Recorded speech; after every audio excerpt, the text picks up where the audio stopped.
ನಮಸ್ಕಾರ ಸ್ನೇಹಿತರೆ, ಹೀರೆಕಾಯಿ ಸಿಪ್ಪೆ ತೆಗೆದು ಎಸೆಯೋಕ್ಕಿಂತ ಮುಂಚೆ ಈ ವಿಡಿಯೋನ ಒಂದ್ಸತಿ ನೋಡಿ. ಒಂದೇ ಹೀರೆಕಾಯಿಂದ 3 ರುಚಿಯಾದ ರೆಸಿಪಿಗಳನ್ನ ನಾನಿಲ್ಲಿ ತೋರಿಸ್ತಾ ಇದ್ದೀನಿ. ಎಲ್ಲನೂ ತುಂಬಾ ರುಚಿಯಾಗಿರುತ್ತೆ, ಹಾಗೆ ಮಾಡೋದಕ್ಕೂ ತುಂಬಾ ಸುಲಭ. ಸೊ ವಿಡಿಯೋನ ಕೊನೆವರೆಗೂ ನೋಡಿ, ಎಲ್ಲೂ ಸ್ಕಿಪ್ ಮಾಡಬೇಡಿ. ಸೊ ಮೊದಲು ನಾನಿಲ್ಲಿ ಹೀರೆಕಾಯಿಗಳನ್ನ ಫಸ್ಟು ನೀಟಾಗಿ ತೊಳ್ಕೊಂಡು ಈಗ ಅದರ ಸಿಪ್ಪೆನೆಲ್ಲನೂ ಜೀವ್ಕೊಳ್ತಾ ಇದ್ದೀನಿ. ನೋಡಿ, ಈ ರೀತಿ ನೀಟಾಗಿ ಸಿಪ್ಪೆನೆಲ್ಲನೂ ತೆಗೆದಿಟ್ಕೊಳ್ಳಿ. ಹೀರೆಕಾಯಿನ ಮೊದಲೇ ನೀವು ನೀಟಾಗಿ ತೊಳೆದಿಟ್ಕೋಬೇಕು, ಯಾಕಂದರೆ ನಾವಿಲ್ಲಿ ಸಿಪ್ಪೆಯಿಂದ ಕೂಡ ರೆಸಿಪಿನ ಮಾಡ್ತಾ ಇದ್ದೀವಿ. ಯಾವುದನ್ನು ಕೂಡ ನಾವಿಲ್ಲಿ ವೇಸ್ಟ್ ಮಾಡ್ತಾ ಇಲ್ಲ, ತುಂಬಾ ರುಚಿಯಾಗಿರುತ್ತೆ. ಸೊ ಹೀರೆಕಾಯಿನ ಎಲ್ಲ ಜೀವ್ಕೊಂಡ್ಮೇಲೆ ಅದ್ರ ಹೊಟ್ಟೆನೆಲ್ಲ ಈ ರೀತಿ ಚಿಕ್ಕದಾಗಿ ಕಟ್ ಮಾಡ್ಕೊತಾ ಇದ್ದೀನಿ. ನೀವು ಹಾಗೇನು ಬಳಸ್ಬೋದು, ಬಟ್ ಈ ರೀತಿ ಕಟ್ ಮಾಡ್ಕೊಳೋದ್ರಿಂದ ಅಡುಗೆ ಸ್ವಲ್ಪ ಬೇಗನೂ ಆಗುತ್ತೆ, ಅದರಿಂದ ಅಷ್ಟೇ. ಈಗ ಇದನ್ನೆಲ್ಲ ಒಂದು ಬಟ್ಲಿಗೆ ತೆಗೆದಿಟ್ಕೊತಾ ಇದ್ದೀನಿ. ನೆಕ್ಸ್ಟು ಹೀರೆಕಾಯಿ ಪಲ್ಯಕ್ಕೆ ನಾನಿಲ್ಲಿ ಹೀರೆಕಾಯಿನೆಲ್ಲನೂ ನೀಟಾಗಿ ಕಟ್ ಮಾಡಿ ಇಟ್ಕೊತಾ ಇದ್ದೀನಿ. ನೋಡಿ, ಹೀರೆಕಾಯಿ ತುಂಬ ಎಳೆದಾಗಿರೋದ್ರಿಂದ ಅದ್ರ ತಿರುಳನ್ನು ನಾನು ವೇಸ್ಟ್ ಮಾಡ್ತಾಯಿಲ್ಲ ಅಥವಾ ತೆಗಿತಲ್ಲ, ಅದ್ರ ತಿರುಳು ಸಮೇತವಾಗಿ ನಾನಿಲ್ಲಿ ಹೀರೆಕಾಯಿಗಳನ್ನ ಕಟ್ ಮಾಡ್ಕೋತಾ ಇದ್ದೀನಿ. ನೆಕ್ಸ್ಟ್ ನಾನು ಇಲ್ಲಿ ಚಟ್ನಿನ ಫಸ್ಟ್ ಮಾಡ್ಕೊತಾ ಇದ್ದೀನಿ. ಅದಕ್ಕೆ ಬಾಣಲಿಗೆ ಒಂದು ಸ್ವಲ್ಪ ಎಣ್ಣೆನ ಹಾಕೋತಾ ಇದ್ದೀನಿ. ಎಣ್ಣೆ ಒಂದು ಸ್ವಲ್ಪ ಬಿಸಿ ಆಗ್ತಿದ್ದಂಗೆ ಅದಕ್ಕೆ ಒಂದು ಸ್ವಲ್ಪ ಕಡಲೆ ಬೀಜನ ಹಾಕೋತಾ ಇದ್ದೀನಿ. ಕಡಲೆ ಬೀಜ ಎಲ್ಲ ಚೆನ್ನಾಗಿ ಹುರ್ಕೋಬೇಕು, ಕಡಲೆ ಬೀಜದಿಂದನೇ ತುಂಬ ಟೇಸ್ಟ್ ಸಿಗುತ್ತೆ. ಈಗ ಕಡಲೆಬೀಜ ಎಲ್ಲ ಹುರಿದಿದ್ದಾದಮೇಲೆ ಅದನ್ನೆಲ್ಲ ಒಂದು ಬಟ್ಲಿಗೆ ತೆಗೆದಿಟ್ಕೋತಾ ಇದ್ದೀನಿ. ಈಗ ಅದೇ ಬಾಣಲಿಗೆ ಒಂದು ಸ್ವಲ್ಪ ಕಡಲೆಬೇಳೆ ಹಾಗೆ ಒಂದು ಸ್ವಲ್ಪ ಉದ್ದಿನಬೇಳೆನ ಹಾಕ್ಕೊಂಡು ಚೆನ್ನಾಗಿ ಫ್ರೈ ಮಾಡ್ಕೋತಾ ಇದ್ದೀನಿ. ಉದ್ದಿನಬೇಳೆ ಮತ್ತು ಕಡಲೆಬೇಳೆ ಒಂದು ಸ್ವಲ್ಪ ಫ್ರೈ ಆದಮೇಲೆ ಮೆಣಸಿನ್ಕಾಯಿನ ಒಂದು ಚೂರು ಈ ಥರ ಕಟ್ ಮಾಡಿ ಹಾಕೋತಾ ಇದ್ದೀನಿ. ಪೂರ್ತಿಯಾಗಿ ಹಾಕಿದ್ರೆ ಎಣ್ಣೆ ಬಿಸಿಗೆ ಸಿಡಿಯೋಂಥ ಸಾಧ್ಯತೆ ಇರುತ್ತೆ. ನೆಕ್ಸ್ಟ್ ಅದಕ್ಕೆ ಒಂದು 3 ಇಂದ 4 ಬೆಳ್ಳುಳ್ಳಿ ಹೆಸರನ್ನ ಹಾಕೊತಾ ಇದ್ದೀನಿ. ಹಾಗೆ ಒಂದು ಸ್ವಲ್ಪ ಜೀರಿಗೆನ ಹಾಕ್ಕೊಂಡು ಎಲ್ಲವನ್ನು ಒಂದು 2 ನಿಮಿಷ ಸಣ್ಣ ಉರಿಯಲ್ಲಿ ಚೆನ್ನಾಗಿ ಫ್ರೈ ಮಾಡ್ಕೊತಾ ಬನ್ನಿ. ಈಗ ಇದೆಲ್ಲ ಫ್ರೈ ಆದಮೇಲೆ ಲಾಸ್ಟಾಗಿ ನಾವು ಜೀವ್ಕೊಂಡು ಕಟ್ ಮಾಡಿ ಇಟ್ಟಿರುವಂಥ ಹೀರೆಕಾಯಿ ಸಿಪ್ಪೆನ ಇದಕ್ಕೆ ಸೇರಿಸ್ಕೊತಾ ಇದ್ದೀನಿ. ನೀವು ಅನ್ಕೋಬೋದು ಈ ಹೀರೆಕಾಯಿ ಸಿಪ್ಪೆ ಚೆನ್ನಾಗಿರುತ್ತೆ ಅಂತ. ಖಂಡಿತವಾಗ್ಲೂ ನೀವು ಟ್ರೈ ಮಾಡಿದ್ರೆ ಗೊತ್ತಾಗುತ್ತೆ ಎಷ್ಟು ಚೆನ್ನಾಗಿರುತ್ತೆ ಅಂತ. ಹೀರೆಕಾಯಿ ಚಟ್ನಿ, ಚಪಾತಿಗೆ ಎಲ್ಲದಕ್ಕೂ ತುಂಬ ಚೆನ್ನಾಗಿರುತ್ತೆ. ನೀವು ಒಂದ್ಸತಿ ಟ್ರೈ ಮಾಡಬೇಕಷ್ಟೇ, ಅನ್ನಕ್ಕೂ ತುಂಬ ಚೆನ್ನಾಗಿರುತ್ತೆ. ಈಗ ಅದಕ್ಕೆ ಒಂದು ಸ್ವಲ್ಪ ಉಪ್ಪು ಹಾಗೆ ಒಂದು ಸ್ವಲ್ಪ ನೀರನ್ನು ಸೇರಿಸ್ಕೊಂಡು ಒಂದ್ಸತಿ ಚೆನ್ನಾಗಿ ಮಿಕ್ಸ್ ಮಾಡಿಕೊಂಡು ಈಗ ಲಿಡ್ನ ಕ್ಲೋಸ್ ಮಾಡಿ ಒಂದು 5 ನಿಮಿಷ ಇದನ್ನು ಚೆನ್ನಾಗಿ ಬೇಯಿಸ್ಕೊಳ್ಳೋಣ. ಇದು ಬೇಯೋಷ್ಟರಲ್ಲಿ ನಾವು ಪಲ್ಯಕ್ಕೆ ರೆಡಿ ಮಾಡ್ಕೊಳ್ಳೋಣ. ಪಲ್ಯಕ್ಕೆ ನಾನು ಈ ಕುಕ್ಕರ್ಗೆ 1 ಕಪ್ನಷ್ಟು ಹೆಸರು ಬೇಳೆನ ತೊಗೊತಾ ಇದ್ದೀನಿ. ಬೇಕಿದ್ರೆ ತೊಗರಿ ಬೇಳೆನೂ ತೊಗೋಬೋದು, ಬಟ್ ತೊಗರಿ ಬೇಳೆ ಒಂದು ವಿಸಿಲ್ ಮೊದಲೇ ಕೂಗಿಸ್ಕೊಂಡು ಆಮೇಲೆ ಹೀರೆಕಾಯಿನ ಹಾಕ್ಕೋಬೇಕು. ನಾನಿಲ್ಲಿ ಹೆಸರು ಬೇಳೆ ಹಾಕ್ತಿರೋದ್ರಿಂದ ಹೆಸರು ಬೇಳೆ ಜೊತೆಗೇ ಹೀರೆಕಾಯಿನ ಹಾಕ್ಕೊಂಡು ಹಾಗೆ ಒಂದು ಸ್ವಲ್ಪ ನೀರನ್ನು ಸೇರಿಸ್ಕೊಂಡು ಒಂದು ಸತಿ ಮಿಕ್ಸ್ ಮಾಡಿ ಈಗ ಕುಕ್ಕರ್ನ ಮುಚ್ಚಿ ಇದು ಜಾಸ್ತಿ ಏನು ಬೇಯಿಸ್ಕೊಳೋದು ಬೇಡ, ಜಸ್ಟ್ 1 ವಿಸಿಲ್ ಕೂಗಿಸ್ಕೊಂಡ್ರೆ ಸಾಕು. ಹೀರೆಕಾಯಿ ಮತ್ತು ಹೆಸರು ಬೇಳೆ ಚೆನ್ನಾಗಿ ಬೆಂದ್ಬಿಡುತ್ತೆ. ಈಗ 1 ವಿಸಿಲ್ ಆಗಿದೆ, ಕುಕ್ಕರ್ ಮುಚ್ಚಳ ತೆಗೆದು ನೋಡೋಣ ಬನ್ನಿ. ನೋಡಿ, ಒಂದೇ ವಿಸಿಲ್ಗೆ ಹೀರೆಕಾಯಿ ಮತ್ತು ಹೆಸರುಬೇಳೆ ಯಾವ ರೀತಿ ಬೆಂದಿದೆ ಅಂತ.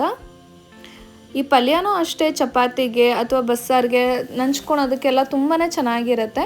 ಈಗ ಇದನ್ನೆಲ್ಲನೂ ಜರಡಿ ಪಾತ್ರೆ ಇರುತ್ತಲ್ಲ ಅದಕ್ಕೆ ಹಾಕ್ಕೊಂಡು ಚೆನ್ನಾಗಿ ಬಸ್ಕೋತಾ ಇದ್ದೀನಿ. ಈಗೆಲ್ಲ ನೀಟಾಗಿ ಬಸಿಯೋಷ್ಟರಲ್ಲಿ ಇಲ್ಲಿ ಹೀರೆಕಾಯಿ ಏನಾಗಿದೆ ಅಂತ ನೋಡೋಣ ಬನ್ನಿ. ಹೀರೆಕಾಯಿ ಸಿಪ್ಪೆ ಎಲ್ಲನೂ ಚೆನ್ನಾಗಿ ಫ್ರೈ ಆಗಿದೆ.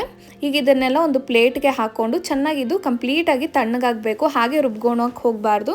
ಇದು ಕಂಪ್ಲೀಟಾಗಿ ತಣ್ಣಗೆ ಆದಮೇಲೆ ನೆಕ್ಸ್ಟ್ ಇದಕ್ಕೆ ನಾನು ಮಿಕ್ಸಿ ಜಾರ್ ತೊಗೊಂಡು ಅದಕ್ಕೆ ನಾವು ಹುರಿದಿಟ್ಕೊಂಡಿರೋದ್ವಲ್ಲ ಕಡಲೆ ಬೀಜ, ಅದ್ರ ಜೊತೆಗೆ ಇವಾಗ ನಾವು ಹುರಿದಿಟ್ಕೊಂಡಿದ್ವಲ್ಲ ಹೀರೆಕಾಯಿ ಸಿಪ್ಪೆ, ಅದೆಲ್ಲನೂ ಕೂಡ ಇದಕ್ಕೆ ಸೇರಿಸ್ಕೊಂಡು ಒಂದು ಸ್ವಲ್ಪ ಕೊತ್ತಂಬರಿ ಸೊಪ್ಪನ್ನು ಕೂಡ ಹಾಕ್ಕೊಂಡು ಹಾಗೆ 1 ಗ್ಲಾಸಷ್ಟು ನೀರನ್ನು ಸೇರಿಸ್ಕೊಂಡು ಇದನ್ನು ನೈಸಾಗಿ ರುಬ್ಕೊಳ್ತಾ ಬನ್ನಿ. ಈಗ ನೀವು ಉಪ್ಪು ಖಾರ ಎಲ್ಲ ಕರೆಕ್ಟಾಗಿದೆಯಾ ಅಂತ ಒಂದು ಸತಿ ಚೆಕ್ ಮಾಡ್ಕೊಳ್ಳಿ. ಉಪ್ಪೇನಾದರೂ ಬೇಕಿತ್ತು ಅಂದರೆ ಈ ಟೈಮಲ್ಲಿ ನೀವು ಹಾಕ್ಕೊಂಡು ಮಿಕ್ಸ್ ಮಾಡ್ಕೋಬೋದು. ಈಗ ಅದನ್ನೆಲ್ಲನೂ ಒಂದು ಬೌಲ್ಗೆ ಹಾಕ್ಕೊತಾ ಇದ್ದೀನಿ. ಮಿಕ್ಸಿ ಜಾರ್ ತೊಳೆದಂಥ ನೀರನ್ನು ಕೂಡ ನಾನು ಅದಕ್ಕೆ ಸೇರಿಸ್ಕೊತಾ ಇದ್ದೀನಿ. ತುಂಬ ನೀರು ಹಾಕೋದಕ್ಕೆ ಹೋಗಬಾರ್ದು, ಈ ಹದದಲ್ಲೇ ಇರಬೇಕು, ಆವಾಗಲೇ ಚಟ್ನಿ ತುಂಬ ರುಚಿಯಾಗಿರುತ್ತೆ.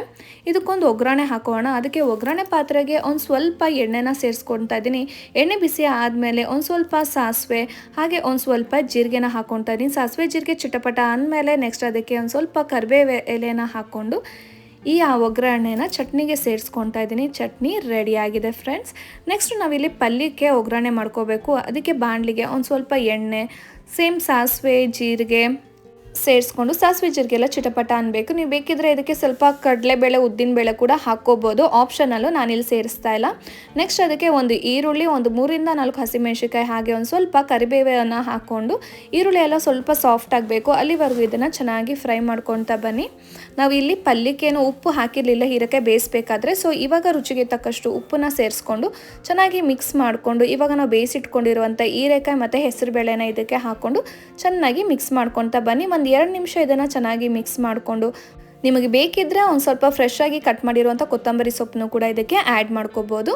ಈಗ ಪಲ್ಯ ರೆಡಿ ಆಗಿದೆ. ನೆಕ್ಸ್ಟ್ ನಾವಿಲ್ಲಿ ರಸನ ರೆಡಿ ಮಾಡ್ಕೋಬೇಕು. ಅದಕ್ಕೆ ಕುಟಾಣಿಗೆ ಒಂದು ಸ್ವಲ್ಪ ಮೆಣಸು ಹಾಗೆ ಒಂದು ಸ್ವಲ್ಪ ಜೀರಿಗೆ, ಒಂದು 4ರಿಂದ 5 ಮೆಂತ್ಯ ಕಾಳುಗಳನ್ನ ಸೇರಿಸ್ಕೊಂಡು ಅದನ್ನೆಲ್ಲ ಫಸ್ಟು ರಫ್ ಆಗಿ ಈ ರೀತಿ ಕುಟ್ಕೋತಾ ಇದ್ದೀನಿ.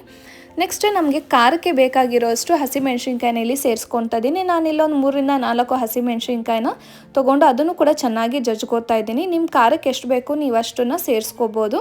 ಈಗ ಇದೆಲ್ಲ ಮಸಾಲೆ ರೆಡಿ ಆಗಿದೆ. ಈಗ ಸೈಡಲ್ಲಿ ಇಡೋಣ. ಈಗ ರಸ ಮಾಡೋ ಪಾತ್ರೆಗೆ ಒಂದು ಸ್ವಲ್ಪ ಎಣ್ಣೆನ ಹಾಕೋತಾ ಇದ್ದೀನಿ. ಎಣ್ಣೆ ಬಿಸಿ ಆದಮೇಲೆ ಸ್ವಲ್ಪ ಸಾಸಿವೆ ಹಾಗೆ ಜೀರಿಗೆನ ಸೇರಿಸ್ಕೊತಾ ಇದ್ದೀನಿ. ಹಾಗೆ ಜಜ್ಜಿರುವಂಥ ಬೆಳ್ಳುಳ್ಳಿನ ಹಾಕ್ತಾ ಇದ್ದೀನಿ. 1-2 ಒಣಮೆಣ್ಸಿನ್ಕಾಯಿ ಹಾಗೆ 1 ಕಡ್ಡಿ ಕರಿಬೇ ಎಲೆನ ಸೇರಿಸ್ಕೊಂಡು ಚೆನ್ನಾಗಿ ಒಂದು ಸತಿ ಮಿಕ್ಸ್ ಮಾಡ್ಕೊತಾ ಇದ್ದೀನಿ. ಅದಕ್ಕೆ ಒಂದು ಸಣ್ಣ ಅಥವಾ ಅರ್ಧ ಈರುಳ್ಳಿನ ಕಟ್ ಮಾಡಿ ಹಾಕ್ಕೊಂಡು, ಈರುಳ್ಳಿ ಎಲ್ಲ ಸ್ವಲ್ಪ ಸಾಫ್ಟ್ ಆಗಬೇಕು ಅಲ್ಲಿವರೆಗೂ ಫ್ರೈ ಮಾಡ್ಕೊಳ್ಳಿ. ನೆಕ್ಸ್ಟ್ ಅದಕ್ಕೆ 2 ಮೀಡಿಯಮ್ ಸೈಜ್ ಟೊಮೆಟೊನ ಹಾಕ್ಕೊಂಡು ರುಚಿಗೆ ತಕ್ಕಷ್ಟು ಉಪ್ಪನ್ನ ಸೇರಿಸ್ಕೊಂಡು ಟೊಮೆಟೊ ಎಲ್ಲ ಚೆನ್ನಾಗಿ ಸಾಫ್ಟ್ ಆಗಬೇಕು ಅಲ್ಲಿವರೆಗೂ ಬೇಯಿಸ್ಕೋಬೇಕು. ಈ ಲಿಡ್ಡನ್ನ ಕ್ಲೋಸ್ ಮಾಡಿ ಒಂದು 2 ನಿಮಿಷ ಬೇಯಿಸ್ಕೊಂಡ್ರೆ ಸಾಕು. ಟೊಮೆಟೊ ಎಲ್ಲ ಚೆನ್ನಾಗಿ ಸಾಫ್ಟ್ ಆಗುತ್ತೆ. ಅದನ್ನು ಸೌಟಲ್ಲೇ ನೀವು ಒಂದು ಸ್ವಲ್ಪ ಸ್ಮ್ಯಾಶ್ ಮಾಡ್ಕೊತಾ ಬನ್ನಿ.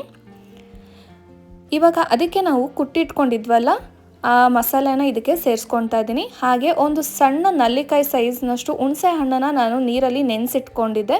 ಆ ನೀರನ್ನು ಕೂಡ ನಾನಿಲ್ಲಿ ಇದಕ್ಕೆ ಸೇರಿಸ್ಕೊತಾ ಇದ್ದೀನಿ. ಹುಣಸೆ ರಸ ಹಾಕೋದ್ರಿಂದ ರಸ ತುಂಬಾ ರುಚಿಯಾಗಿರುತ್ತೆ. ಈಗ ಅದನ್ನೆಲ್ಲನೂ ಚೆನ್ನಾಗಿ ಮಿಕ್ಸ್ ಮಾಡಿಕೊಂಡು ಬೇಯಿಸ್ಕೊತಾ ಬನ್ನಿ. ಮಸಾಲೆ ಎಲ್ಲ ಚೆನ್ನಾಗಿ ಬೆಂದಿದೆ ಆದಮೇಲೆ ಈಗ ನಾವು ಬಸ್ಕೊಂಡಿದ್ವಲ್ಲ ಹೀರೆಕಾಯಿ ಹೆಸರುಬೇಳೆದು ನೀರು, ಅದನ್ನು ಇದಕ್ಕೆ ನಾನು ಸೇರಿಸ್ಕೊತಾ ಇದ್ದೀನಿ. ನೋಡಿ, ಈಗ ರಸ ಸ್ವಲ್ಪ ಗಟ್ಟಿಯಾಗೇ ಇದೆ. ನಿಮಗೆ ರಸ ಎಷ್ಟು ತೆಳುವು ಬೇಕೋ ಅಷ್ಟು ನೀರನ್ನು ನೀವು ಇಲ್ಲಿ ಸೇರಿಸ್ಕೋಬೋದು. ನಾನಿಲ್ಲಿ 1 ಗ್ಲಾಸ್ ಅಷ್ಟು ನೀರನ್ನು ಸೇರಿಸ್ಕೊಂಡು ಹಾಗೆ ಒಂದು ಸ್ವಲ್ಪ ಅರಿಶಿನ ಪುಡಿನ ಹಾಕ್ಕೊಂಡು ಚೆನ್ನಾಗಿ ಇದನ್ನು ಕುದಿಸ್ಕೊತಾ ಬನ್ನಿ. ಒಂದು 5ರಿಂದ 10 ನಿಮಿಷ ಇದನ್ನು ಚೆನ್ನಾಗಿ ಕುದಿಸ್ಕೊತಾ ಬನ್ನಿ. ಆವಾಗ ತುಂಬ ರುಚಿಯಾಗಿರುತ್ತೆ.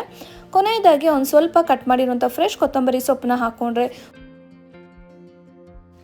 ರುಚಿಯಾಗಿರುವಂಥ ಹೀರೆಕಾಯಿ ರಸ ರೆಡಿಯಾಗಿರುತ್ತೆ ಫ್ರೆಂಡ್ಸ್. ಬಿಸಿ ಬಿಸಿ ಅನ್ನಕ್ಕೆ ಈ ಹೀರೆಕಾಯಿ ರಸ ಹಾಕ್ಕೊಂಡು ತಿಂತಿದ್ರೆ ಎಷ್ಟು ಚೆನ್ನಾಗಿರುತ್ತೆ ಗೊತ್ತಾ. ನಾನು ಹೇಳಿದ್ರೆ ಗೊತ್ತಾಗಲ್ಲ, ನೀವು ಒಂದು ಸತಿ ಟ್ರೈ ಮಾಡಲೇಬೇಕು, ಆವಾಗಲೇ ಗೊತ್ತಾಗುತ್ತೆ. ಸೊ ನೋಡಿದ್ರಲ್ಲ ಫ್ರೆಂಡ್ಸ್, ನಾವು ಒಂದೇ ಹೀರೆಕಾಯಿನ ಉಪಯೋಗಿಸ್ಕೊಂಡು ಹೇಗೆ ಚಟ್ನಿ, ಪಲ್ಯ ಹಾಗೆ ರಸನ ರೆಡಿ ಮಾಡ್ಕೊಂಡ್ವಿ ಅಂತ ನೀವು ಕೂಡ ಮನೆಯಲ್ಲಿ ಟ್ರೈ ಮಾಡಿ. ಹೇಗಿತ್ತು ಅಂತ ನನಗೆ ಕಮೆಂಟಲ್ಲಿ ತಿಳಿಸಿ. ವಿಡಿಯೋ ಇಷ್ಟ ಆಗಿದ್ರೆ ವಿಡಿಯೋಗೆ ಲೈಕ್ ಮಾಡಿ, ನಿಮ್ಮ ಫ್ರೆಂಡ್ಸ್ ಆ್ಯಂಡ್ ಫ್ಯಾಮಿಲಿ ಮೆಂಬರ್ಸ್ ಜೊತೆ ಶೇರ್ ಮಾಡ್ತಾ ನನ್ನ ಚಾನಲ್ನ ದಯವಿಟ್ಟು ಸಬ್ಸ್ಕ್ರೈಬ್ ಆಗಿ ಫ್ರೆಂಡ್ಸ್. ಮತ್ತೊಂದು ವಿಡಿಯೋದಲ್ಲಿ ಸಿಗೋಣ. ಅಲ್ಲಿವರೆಗೂ ಬಾಯ್. ಧನ್ಯವಾದಗಳು ಸ್ನೇಹಿತರೆ.